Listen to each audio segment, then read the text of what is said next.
You know, I think a lot of people have originally associated a black sheep as like really negative, somebody doing something that's just not normal, but usually in a negative way. And I just disagree. I just don't fit in here. These guys aren't my people. I'm just gonna go do my own thing. I think that the black sheep are usually the ones who step out of line and follow their own individual purpose. And I think there's a lot more positivity around black sheep than there used to be.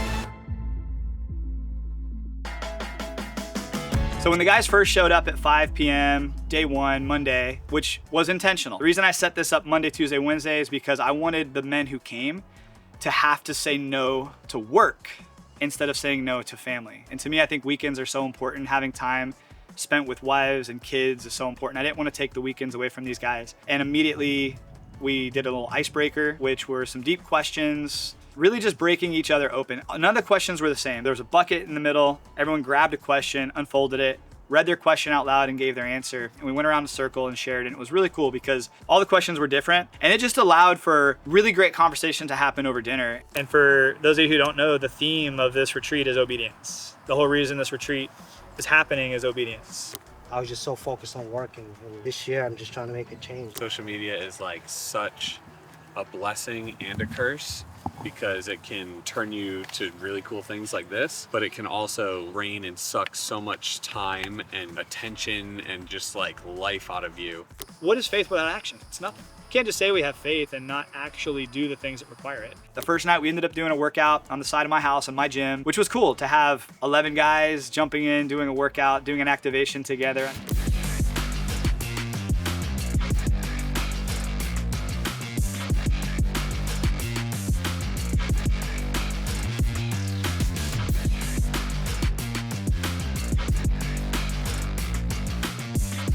Something about when you suffer with another person.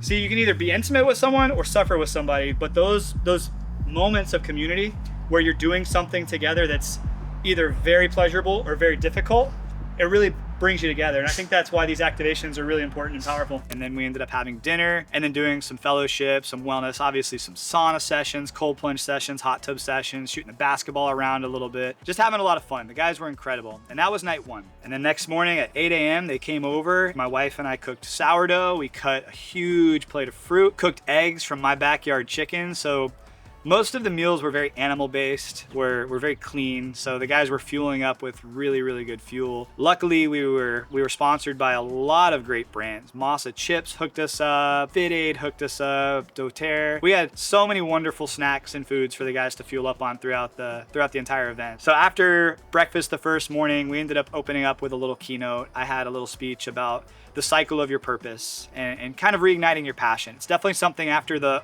icebreaker questions I felt was a little important, something that I use personally, and I've shared it with others and it had some impact. Shared that as well as passion and how to really find your passion and your purpose and reignite that. Where your focus goes, your energy flows. And that's why when things are brand new, you're focused on it. But then it becomes a habit, just kind of normal. When you stop talking about how excited you are about something, you stop believing it. And then we did a full Hyrox simulation. So once again, they picked a partner and all of these guys completed their first ever Hyrox men's double. I did my very first Hyrox men's single. So I got to do all the reps. That was my first time doing that. It was very tough. Much respect to the Hyrox athletes out there.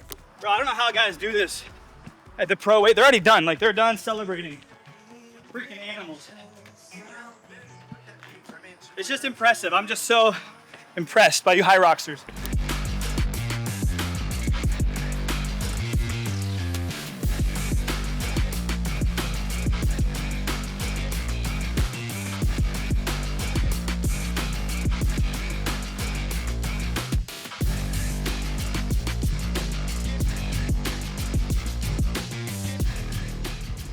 Bros, how are we feeling?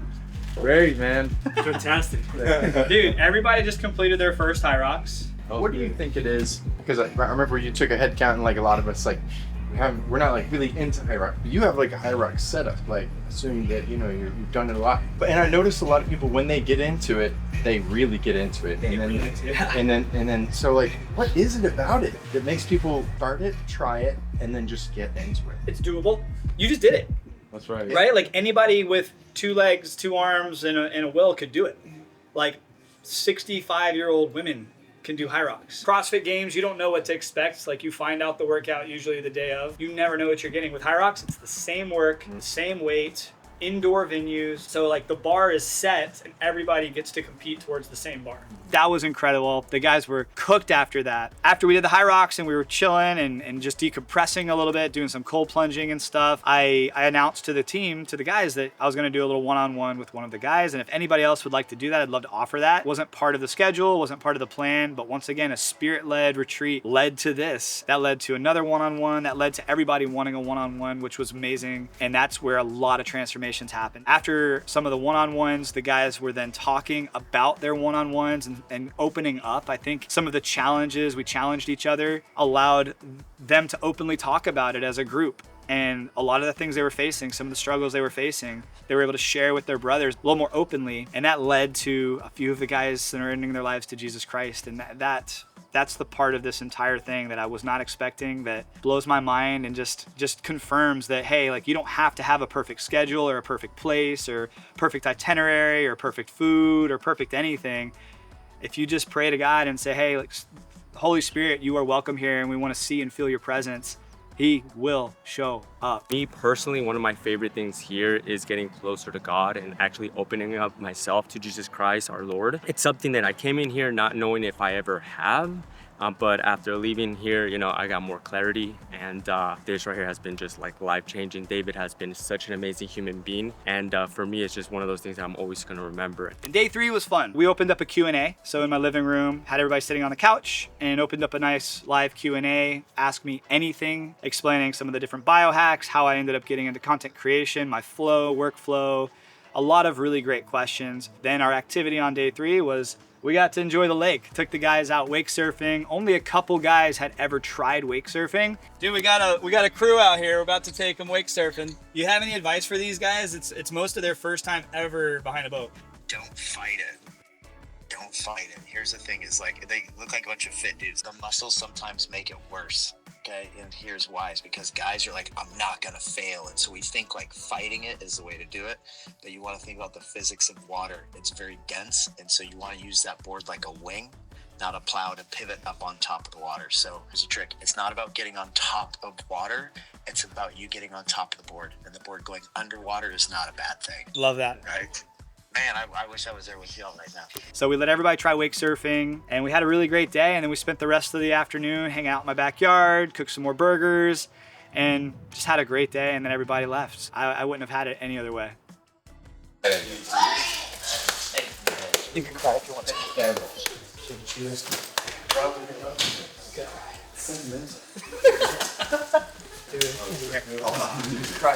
Bro, seriously.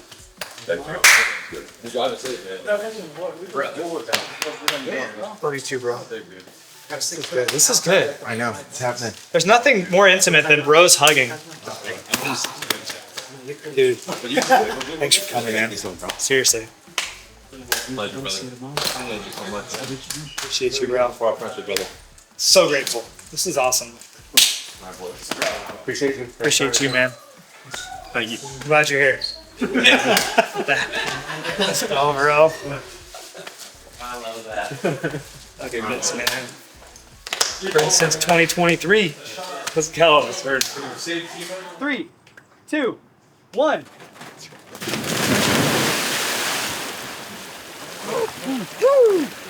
It's so cold. Oh, yeah. Like a cold plunge. Good.